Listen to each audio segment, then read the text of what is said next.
Hey everyone. Okay, let's dive right into this explainer.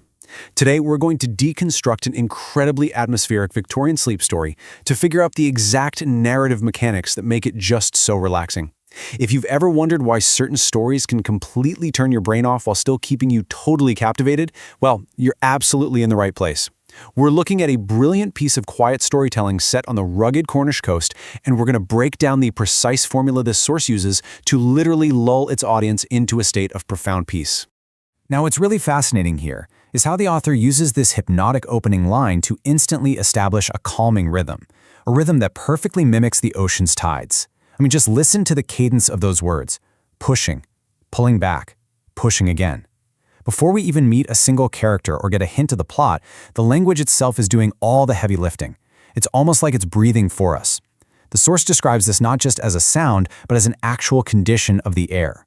It sets up this immediate, soothing auditory loop in your mind, creating a totally safe, rhythmic environment right from the jump. And that brings us to a really interesting question, right? How exactly do you craft a story designed to make an audience fall asleep without accidentally making it incredibly boring? It's a massive storytelling paradox. Normally, to keep someone's attention, you need conflict, danger, high stakes. But think about it. If you suddenly throw a high-speed carriage chase into a sleep story, the listener's heart rate spikes, and boom, they're wide awake. The absolute genius of the source material we're looking at today is how it threads this needle so perfectly. So, here is the roadmap for our explainer today. We'll be looking at 1. The anatomy of rest. 2. Establishing the routine. 3. A gentle mystery. 4. Curiosity without anxiety. And finally, 5. A comforting resolution. Let's kick things off with part 1, the anatomy of rest, where we'll deconstruct this sleep story. Which leads us straight into part 2, establishing the routine and the power of predictability. Okay, so to truly understand this anatomy of rest, we have to look at how the author deliberately flips traditional storytelling on its head. Instead of throwing a character into a chaotic, stressful situation against their will, the foundation of psychological safety here actually lies in our protagonist, Frances Cunn. She is deeply, deeply rooted in her predictable life. She holds this very unique 1879 historical position in Cornwall known as the Receiver of Wreck. Now, she isn't some dramatic coast guard plunging into stormy, dangerous seas. Not at all. She arrives long after the fact. She simply walks 8 miles of beach, quietly noting down lost ropes, cork floats, and broken timber in a ledger. By focusing the narrative on this quiet, methodical paperwork and cataloging, the story totally grounds us in a safe reality. When you hear about a character who is perfectly content in a highly manageable routine, your own nervous system literally starts to calm down. And mapping out her exact, repetitive morning routine visually proves to the listener that her environment is completely safe. The text specifically emphasizes that Frances dresses in the dark because she knows exactly where everything is, right? The heavy skirt on the chair, the flannel blouse on the hook, the oilskin coat on the peg. Her hands just know the sequence perfectly. Knowing every single loose stone on the cliff path signals to our subconscious that there are absolutely no surprises hiding in the shadows here. All right, moving on to part 3. A gentle mystery, which serves as our catalyst. Because let's be honest, a story still needs a gentle hook so our minds don't completely wander off.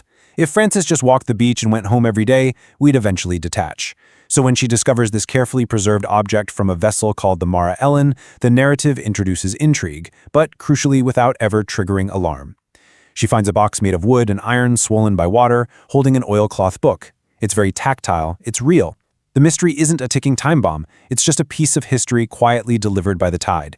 It invites Frances, and us as the listeners, to lean in and look closer, engaging our curiosity purely through a sense of gentle wonder.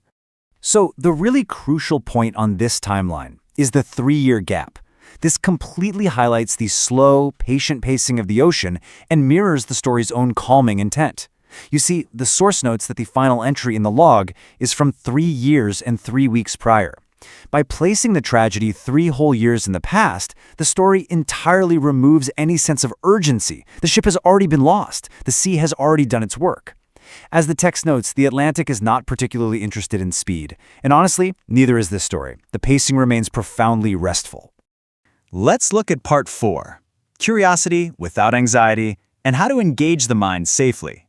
That 3-year gap in time masterfully creates what we call curiosity without anxiety, which is basically the engine that drives a sleep story forward. When we compare standard high-stakes storytelling to this cozy storytelling, it becomes incredibly clear why tracking down harbor registries in Penzance keeps you engaged without stressing you out. You want the listener just sort of floating on the surface of the plot. In a typical mystery, Frances would be dodging villains or racing against a clock. But here, she takes a 12-mile mail cart to a harbor master's office that smells of old paper and tallow. She chats with a meticulous man who just looks up a ship in a ledger. The entire investigation is built on polite conversations, administrative records, and slow cliff walks. It's captivating for sure, but totally devoid of adrenaline. The real emotional core of our mystery is this final log entry from a 14-year-old boy. It provides deep emotional resonance without ever introducing active danger. What Frances actually finds in the registry is that the final handwriting didn't belong to the captain at all, but to a boy who wasn't even officially on the crew manifest. Amos Penrose had picked up the pen as the ship was going down, pressing hard into the paper to insist on his own existence. It is deeply, deeply moving. It touches on themes of memory and legacy, giving the story incredible warmth and substance without ever having to rely on fear. Which brings us to our final section, Part 5, a comforting resolution and the importance of psychological closure. A sleep story absolutely cannot leave you hanging with a cliffhanger.